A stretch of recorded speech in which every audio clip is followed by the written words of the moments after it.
Okay, video two, and I'll do the third one starting tomorrow because I need to get some rest because I gotta work tomorrow. But this is the second one, so I'm sure there's going to be people on the conservative side. They're going to be saying like, "Wow, Robert, you believe in strong borders. There shouldn't be illegals in the country. Get rid of the criminal element, the whole bit." And of course, I never changed my views about the violent criminals.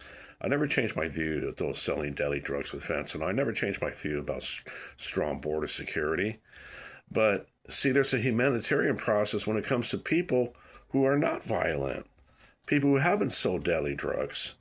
You don't start acting like a bunch of, I don't like having to say it, but I'll say it. You don't start acting like a bunch of Gestapo nutcases, busting open people's windows at cars and doing other things. Some of this stuff I seen, see, if I hadn't seen that, and I know that, like I said, I know the difference between AI generated material and a real thing, because I do AI for entertainment, okay? So I'm able to spot the real from the fake, okay? And I seen too many real videos of actual people getting hurt, okay? That if I hadn't seen it, I perhaps would say, "Oh, this is just a bunch of liberal lies," okay? Because I'm not exactly a fan of today's Democrat liberals either. But what I see from Trump is that he is completely ruining what took years, man, for the conservative movement to build. And I believe it came to consummation under Reagan, after Ronald Reagan slowly start going down because it started becoming more of an international corporate type of thing, starting with the first Gulf War.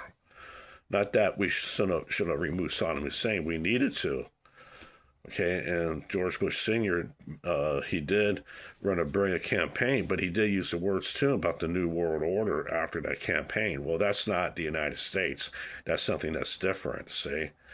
And I'm saying to the conservatives, unless people wake up, you know, you, you don't understand that freedom is something that there are people out there, powerful people behind the scenes. They don't think we should have it.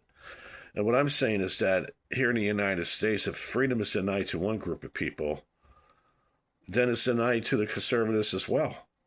I've always believed in working together. Debate it, argue it out in Congress, and put it to the vote, but let it be fair.